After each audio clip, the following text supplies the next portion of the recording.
கடந்த 2 நாளைக்கு முன்னாடி சென்னையில் வச்சு பகுஜன் சமாஜ் கட்சியோட மாநில தலைவரான திரு ஆம்ஸ்ட்ராங் அவர்கள் வந்து கொடூரமான முறையில் வெட்டி படுகொலை செய்யப்பட்டார்.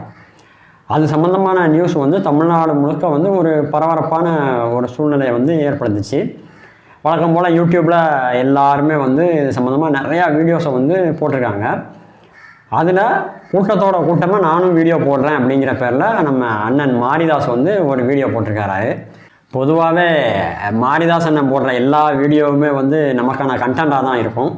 இருந்தாலும் இப்போ தான் ஃபஸ்ட் டைமாக மாரிதாஸ் அண்ணனோட வீடியோவை கண்டென்ட்டாக எடுத்து நம்ம பேச போகிறோம்.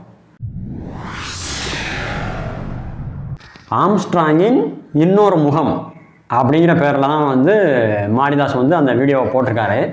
அந்த வீடியோவோட தொடக்கத்தில் ஆம்ஸ்ட்ராங்கோட மற்ற விஷயங்கள், அரசியல் விஷயங்கள் எல்லாத்தையுமே பேசுகிறாரு. அவரோட கொள்கை என்ன, அவர் எப்படி செயல்பட்டார் அப்படிங்கிறதெல்லாம் ரொம்ப டீட்டெயிலாகவே பேசுகிறாரு. அதாவது அவரோட முக்கியமான கொள்கையை வந்து சாதி எதிர்ப்பு, சனாதன எதிர்ப்பு, பார்ப்பன எதிர்ப்பு அப்படிங்கிறதுல தான் ரொம்ப தெளிவான ஒரு அரசியல் கொள்கையை கொண்டவர் தான் வந்து ஆம்ஸ்ட்ராங். அதனால் அதையெல்லாம் தெளிவாக பேசுகிறாரு. அதில் அவர் அந்த சாதி எதிர்ப்பு அப்படிங்கிற விஷயத்தில் திமுகவையும் சேர்த்தா தான் எதிர்க்கிறாரு. அந்த திமுகவை எதிர்த்து ஆம்ஸ்ட்ராங் பேசியிருக்கிறது வந்து நம்ம அண்ணன் மாரிதாஸுக்கு வந்து ஒரு வகையில் ஒரு சின்ன சப்போர்ட் மாதிரி தெரியலாம், ஒரு சந்தோஷத்தை கொடுக்கலாம். ஏன்னா இவரும் திமுகவை எதிர்க்கிறவர் தான். அதனால் அந்த வகையில் ஆம்ஸ்ட்ராங்கை பற்றி, திமுக எதிர்ப்பை பற்றியே தான் மெயினாக வந்து பேசுகிறாரு. பேசிட்டு அடுத்து என்ன சொல்கிறாருன்னா, ஆம்ஸ்ட்ராங்கோட இன்னொரு முகம் அப்படின்னு சொல்லி அவர் வந்து ஒரு ரவுடி, கட்ட பஞ்சாயத்து பண்ணுறவர், ஆள் கடத்தல் பண்ணுறவர், நிறுவனங்களையெல்லாம் மிரட்டி பணம் பறிக்கிறவர் அப்படிங்கிற மீனிங்கில் பேசியிருக்காரு. அப்போ ஒரு பக்கத்து பகுஜன் அரசியல் பண்ணக்கூடிய இவரே தான், இன்னொரு பக்கத்து கட்ட பஞ்சாயத்து, கொலை மிரட்டல்கள், ஆனால் ஆள் கடத்தல் பண்ணுறது, நிறுவனங்களை போய் மிரட்டுறது, அதுக்கப்புறம் ரவுடிசம் பண்ணுறது, தன் சார்புடைய நபர்களுக்காக எந்த தப்புக்கும் நியாயம் கேட்கறது, இந்த மாதிரி போகிறதெல்லாம் அம்பேத்கர் அவர்களுடைய அரசியல் கிடையாது. மாரிதாஸ் வந்து இப்படி பேசுனதில் நமக்கு எந்த ஆச்சரியமும் இல்லை. ஏன்னா இவர் இப்படி பேசாமல் இருந்திருந்தா தான் ஆச்சரியம். ஏன்னா இவர் இப்படி பேசுறதுக்கான காரணம் என்னன்னா, ஆம்ஸ்ட்ராங் வந்து வெறும் திமுகவை மட்டும் எதிர்க்கலார்.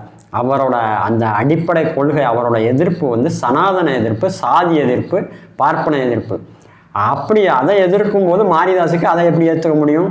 அதனால் ஆம்ஸ்ட்ராங்கோட இன்னொரு முகம் அப்படிங்கிற பேரில் அவர் வந்து ஆள் கடத்தல் பண்ணார், கம்பெனியெல்லாம் மிரட்டி பணம் வாங்கினார், கட்ட பஞ்சாயத்து பண்ணார், இப்படின்னெல்லாம் வாய்க்கு வந்ததெல்லாம் பேசியிருக்காரு. மாரிதாஸ் இப்படி பேசினதை கேட்கும்போது எனக்கு டக்குன்னு ஒரு விஷயம் தான் ஞாபகத்துக்கு வந்தது. வடசென்னை படத்தில் வந்து தனுஷ் வந்து ஒரு டைலாக் பேசுவார். நம்மளை காப்பாற்றிக்கிறதுக்கு பேர் ரவுடிசம்னா நாம் ரவுடிசம் பண்ணுவோம் அப்படின்னு பேசியிருப்பார். அதுதான் எனக்கு ஞாபகம் வந்தது. நம்மளை காப்பாற்றிக்கிறது பேர் ரவுடிசம்னா ரவுடிசம் பண்ணுவோம். பொதுவாகவே நம்ம தமிழ் சினிமாவில் அப்போ இருந்த பழைய படங்கள்லேருந்து இப்போ இருக்கிற படங்கள் வரைக்குமே வந்து அந்த டான் கேரக்டர்னு ஒரு கேரக்டர் வரும். மேக்சிமமான அந்த டான் கேரக்டர், நல்ல டான், கெட்ட டான், 2 வகையான டான் உண்டு. அந்த நல்ல டானாக வரக்கூடிய கதாபாத்திரம் உள்ள படங்கள் எல்லாமே வந்து நம்ம மக்கள் வந்து கொண்டாடுவாங்க.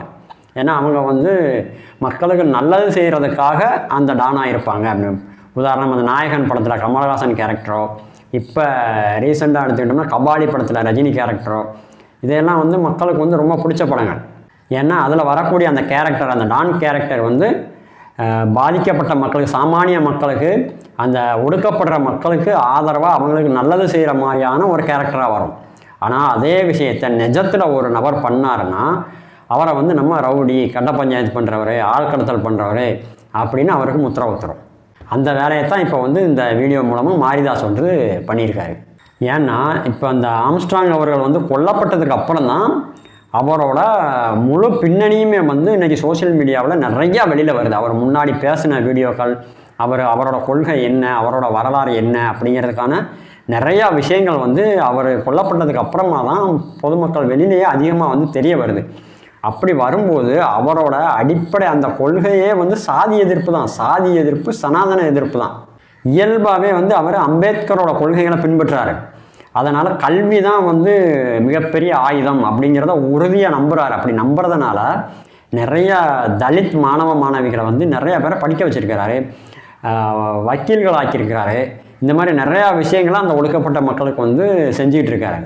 இவ்வளவுக்கும் இன்றைக்கி அவர் கொலை செய்யப்பட்டதுக்கான காரணமாக வந்து இந்த ஆருத்ரா நிதி நிறுவனத்தோட அந்த முறைகேடு விஷயந்தான் இவருக்கான கொலை வரைக்கும் வந்திருக்கு அப்படின்னு சொல்லியிருக்காங்க. இந்த விஷயத்தில் அவர் என்ன பண்ணியிருக்கிறாருன்னா, சில பேருக்கு அவங்களோட பணத்தை திருப்பி கொடுக்க வச்சிருக்கிறாரு. அதனால் இந்த மாதிரி பாதிக்கப்பட்ட மக்களுக்கோ இல்லை வசதி இல்லாத சாமானிய மக்களுக்கோ தலித் மக்களுக்கோ ஒடுக்கப்பட்ட மக்களுக்கோ உதவி செய்கிற ஒரு நபர் வந்து இந்த மாதிரியான நிலைமைகளுக்கெல்லாம் காரணம் என்ன அப்படின்னு சிந்திக்க மாட்டாரா?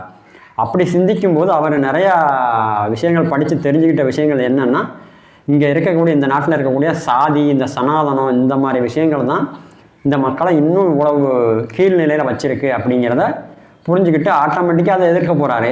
இந்த ஆம்ஸ்ட்ராங் வந்து வக்கீலுக்கு படிச்சிருக்கிறாரு. வக்கீலுக்கு படித்தவர்னா சட்டம் படிச்சிருக்கிறாரு. சட்டம் படிச்சிருக்கிறவர் இயல்பாகவே வந்து அம்பேத்கரையும் படிச்சிருக்கிறாரு. அப்போ இவருக்கு வந்து அந்த இங்கே இருக்கக்கூடிய இந்த சாதி சனாதனம் இதை பற்றியெல்லாம் முழுமையான ஒரு புரிதல், ஒரு தெளிவான ஒரு உறுதியான கொள்கை வந்து அவருக்கு இருக்குது. அதனால தான் அவர் வந்து பாதிக்கப்பட்ட மக்களுக்கோ தலித் மக்களுக்கோ ஒடுக்கப்பட்ட மக்களுக்கோ ஓடி வந்து உதவி செய்கிறாரு. அப்படி உதவி செய்கிறவர் இயல்பாகவே வந்து சாதியமும் சனாதனத்தையும் இங்கே இருக்கக்கூடிய பார்ப்பனியத்தனத்தையும் எதிர்க்கத்தான் செய்வார். அப்படி எதிர்க்கிற ஒரு நபர் உங்கள் கண்களுக்கு, மாரிதாஸ் மாதிரியான நபர்களோட கண்களுக்கு ஒரு கட்ட பஞ்சாயத்து செய்கிறவரும் ரவுடிசம் பண்ணுறவர் ஆழ்கடத்தல் பண்ணுறவர் மாதிரியாக தான் தெரிவார். எனிவே, கண்டென்ட் கொடுத்த மாரிதாஸ் அண்ணனுக்கு ஒரு நன்றி. இது போன்ற இன்னும் பல விஷயங்களை வந்து நம்ம பேச வேண்டியிருக்கு. தொடர்ந்து இணைந்தீர்கள் 6th சென்ஸ் உடன். நன்றி.